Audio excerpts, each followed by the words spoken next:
ভিডিওটি junior homeopathic চিকিৎসক বন্ধুদের দেখানোর জন্য এবং শেখানোর জন্য।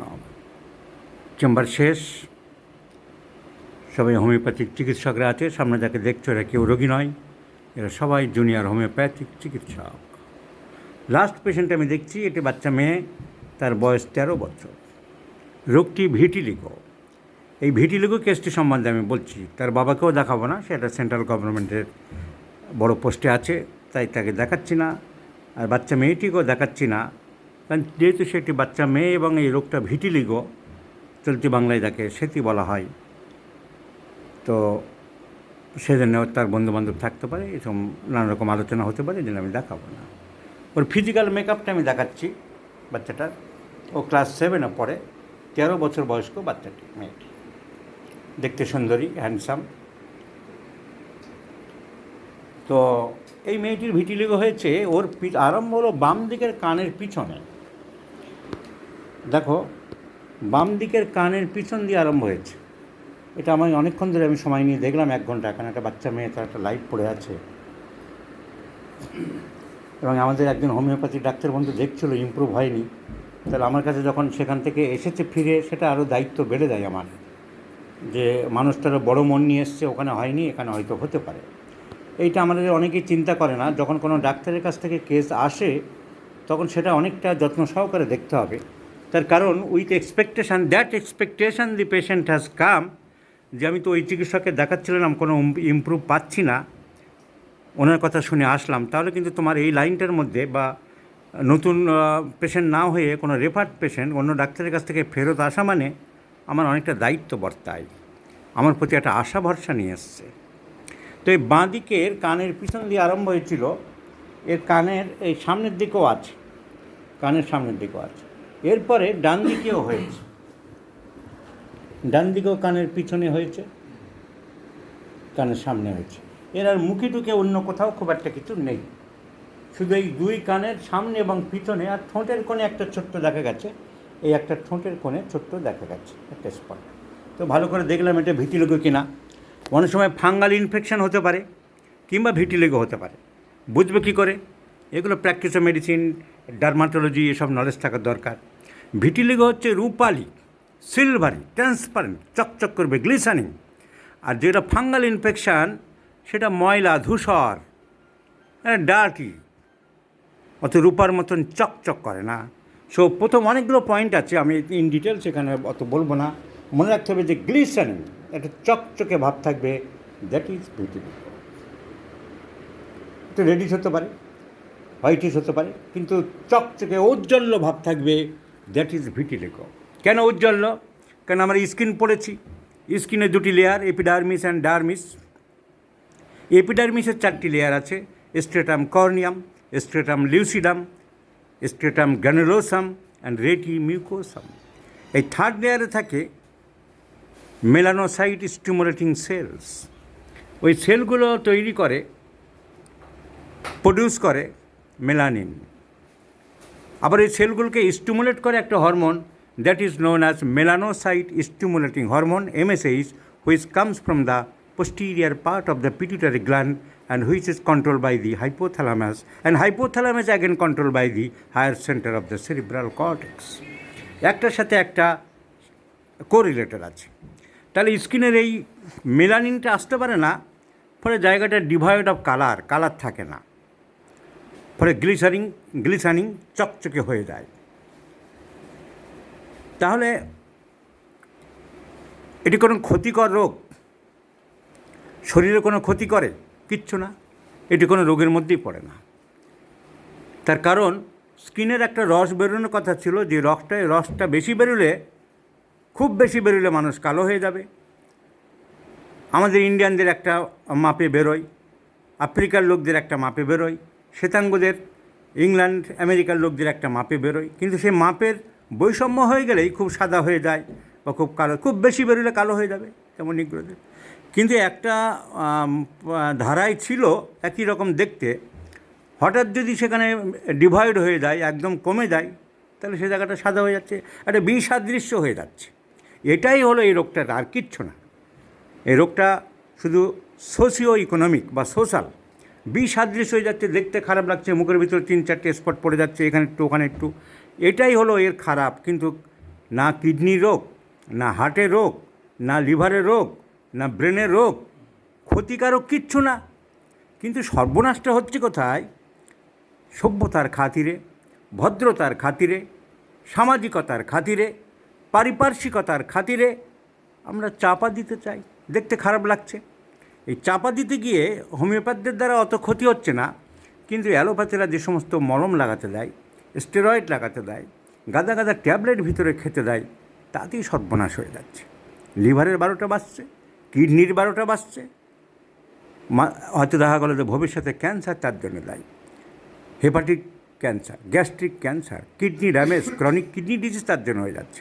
যদি চিকিৎসা না করা হতো কোনো ব্যাপার ছিল না, এটা কোনো রোগই না।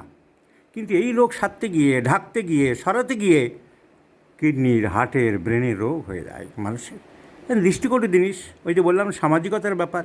এটা সমস্যা হচ্ছে এটাই, এইটা সারাতে গিয়ে বহু লোকের বহু ক্ষতি হয়ে গেছে।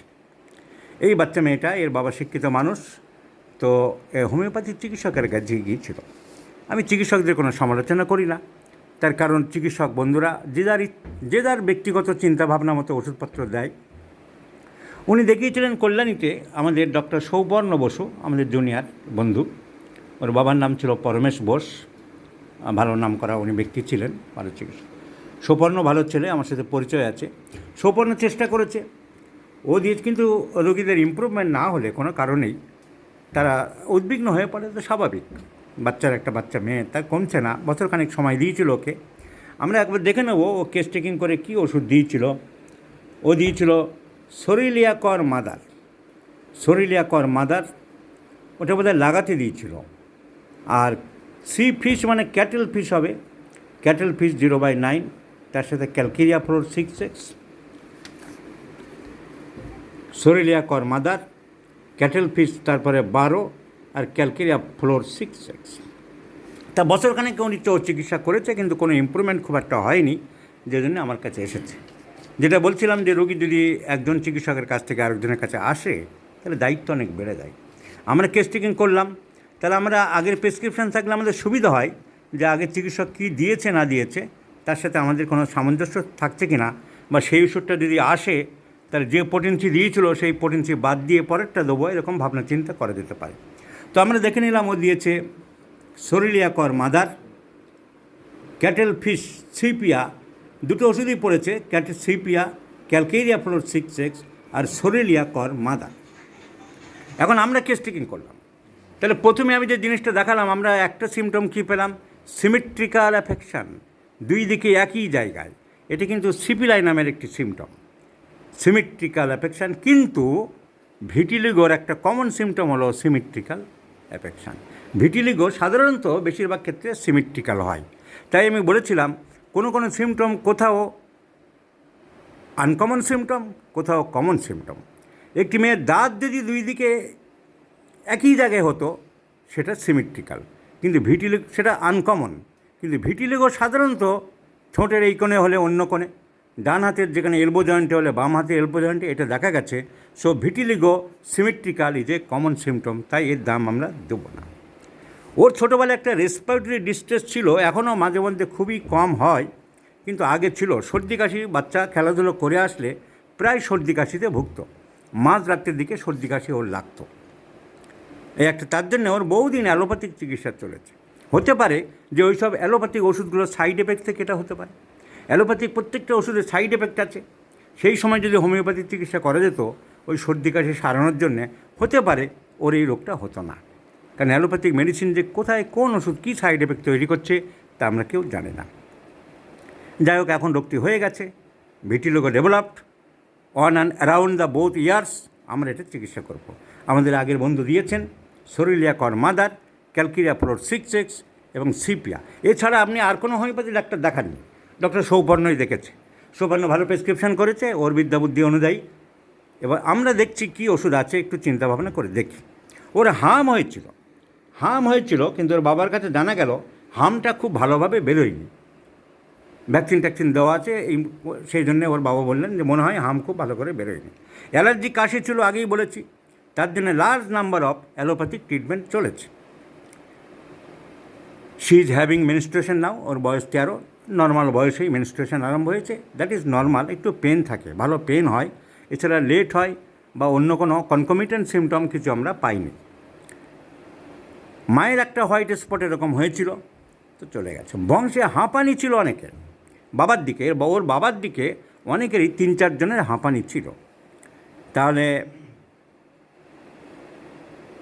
এটুকু যা জানলাম। এবার হোমিওপ্যাথিক সিমটমের মধ্যে ও খুব ভালো মেয়ে, পড়াশোনা করে, বুকিশ, বই নিয়ে পড়ে থাকে, আজুবাজু বন্ধুবান্ধব নেই, কারোর সাথে মেলামেশা বেশি করে না, নিজে বইপত্র নিয়ে ঠিক ভালো সভ্য ভদ্র মেধাবী এবং স্টুডিয়াস মেয়ে হলে যা হয় ওর তাই। ওর মুখ দেখালে সবাই বুঝতে পারতো যে ও একটা সত্যিকারে ভদ্র শান্তশিষ্ট মেয়ে, কিন্তু মুখটা যেহেতু আমি দেখাচ্ছি না, তাহলে এমনিতেই সন্তুষ্ট থাকতে হবে আর কি। তো মাইন্ডলেস, ও ভদ্র সভ্য, খুব কম কথা বলে, আর সত্যিকারে ভালো মেয়ে যাকে বলা যেতে পারে। তবে একটু কান্নাকাটি করে, বাবা মা কিছু বললে টললে একটু দুঃখ পায়, একটু কান্নাকাটি করে। ওর ভূতের ভয় আছে, ইংলিশ মিডিয়াম স্কুলে পড়ছে, তা ওর ভূতের ভয় কেন আমি বুঝতে পারছি না। আর হবি আছে, খুব ভালো ছবি আঁকে, সারাদিন ধরে ছবি আঁকতে পারলেও খুব খুশি হয়। আর একটু মুডি আছে, ওর বাবা বললো আমার মেয়ে একটু মুডি। হ্যাঁ, মুখটা দেখাতে পারলে খুব ভালো হতো, কিন্তু দুঃখিত দেখাতে পারলাম না, মেয়েটি মুডি। এই ভালো এই খারাপ এরকম সিমটম ওর বাবা বলেছে যে। আর কোল্ড ড্রিঙ্কস খেতে ভালোবাসে, আইসক্রিম একটু ভালোবাসে। শীত গরমের মধ্যে ততটা কিছু বোঝা গেল না, তবে তুলনামূলকভাবে ও বলছে যে একটু শীতটা বেশি কষ্ট পায়, গরমেও কষ্ট পায়, তবে শীতে একটু বেশি কষ্ট পায়। তাই তো বলেছ? বলো, মুখে বলো। একটু শীতে বেশি কষ্ট পাও। কোল্ড ড্রিঙ্কস খেতে ভালোবাসো বলেছো, বরফ, কোল্ড ড্রিঙ্কস, আইসক্রিম এসব ভালোবাসো। পিরিয়ডের সময় ব্যথা হয় বলেছ, কিন্তু টাইমলি হয়। আর এই সিমটম আছে। তো ওষুধপত্র আমাদের বন্ধুরা অনেকেই বলেছে, ফসফরাস, ব্যাসিলিনাম, টিউবারকুলিনাম, আর কে কী বললে? থুদা। সবাই চিন্তা ভাবনা করে ওষুধ বলেছে। আগের আমাদের ডক্টর সৌপর্ণ দিয়েছে sepia. So my choice of prescription is pulsatilla. Pulsatilla is the choice of drug. সভ্য ভদ্র শান্তশিষ্ট মেয়ে, ওর বাবাই তো পালসেটিলা সিমটম সব বলে দিল। Moody, চেঞ্জেবিলিটি, moody means changeability. So changeability is the main symptom of pulsatilla. No two stools alike, no two times fever alike. So mood changeable, শান্তশিষ্ট ভদ্র মেয়ে, mildness, weeping disposition, cold drinks ঠান্ডা জিনিস খেতে ভালোবাসে, ভূতের ভয় আছে। সো এবং হাম ভালো করে বেরোয়নি। ব্যাড এফেক্টস অফ মেজেলস যদি আমরা ভেবে থাকি পাস্টে হিস্ট্রিতে, ওর হাম ভালো করে বেরোয়নি। ওর বাবা মনে করেছে যে ভ্যাকসিন ট্যাকসিন আজকাল দেওয়া আছে বলে সেই মতো মনে হয় ভালোভাবে হয়নি। But it may be, as per our opinion, there may be suppression of মেজেলস।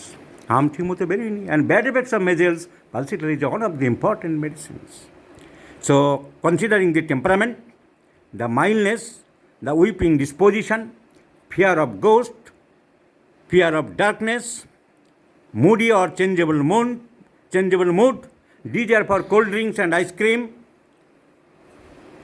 maybe bad effects of measles, menstruation painful, and the patient is psychotic. This disease is psychotic, psychosyphilitic. In the family history, there are many persons suffer from asthma. So it is a case of psychotic, and the disease is syphilitic, destruction. So psychosyphilitic. So the choice of medicine is pulsatilla. So I do like to prescribe pulsatilla in 50 millisiemens scale of potencies, right from 0/1 to 3, etc. once daily in the morning. Let's see the result. ঈশ্বরের কাছে প্রার্থনা করব বাচ্চা মেয়েটা এত ভালো পড়াশোনা করা মেয়েটির এই রোগটা থেকে তাকে উপরওয়ালা সুস্থ করুক, আমরা এই কামনা করি। এবং আমাদের ওষুধ সিলেকশন আমার মনে হয় সঠিক হয়েছে, আশা করি ইমপ্রুভ হবে। দেখা যাক। সবাই একমত আমার সাথে? আমার 3টে জিনিস এসেছিল, পালসেটিলা, টিউবারকুলিনাম আর ফসফরাস। না, আমি পয়েন্টগুলো ডিক্লেয়ার করে দিই। আমি একটা কী করি, কেস বলার পরে আমি পয়েন্ট কেন ওষুধটা দিচ্ছি আমি সেটা বুঝিয়ে দিই যে আমি এইটা ভেবেছি। এবার তবে আমি কি করি, কারুর প্রেসক্রিপশানটাকে অবহেলা করি না, প্রত্যেকটা অ্যাঙ্গেলে ভেবেছে। আমাদের ডক্টর সৌপর্ণ যেমন সিপিয়া, ওর নিজের অ্যাঙ্গেল ও কিছু একটা ভেবেছে। তো homeopathic prescription can be prescribe from different angles, কে কোন অ্যাঙ্গেল থেকে ভেবেছে তার নিজের ব্যাপার, কোন অ্যাঙ্গেলটা সঠিক সেটা একমাত্র বোঝা যাবে কাজ করছে কতটা তার উপরে।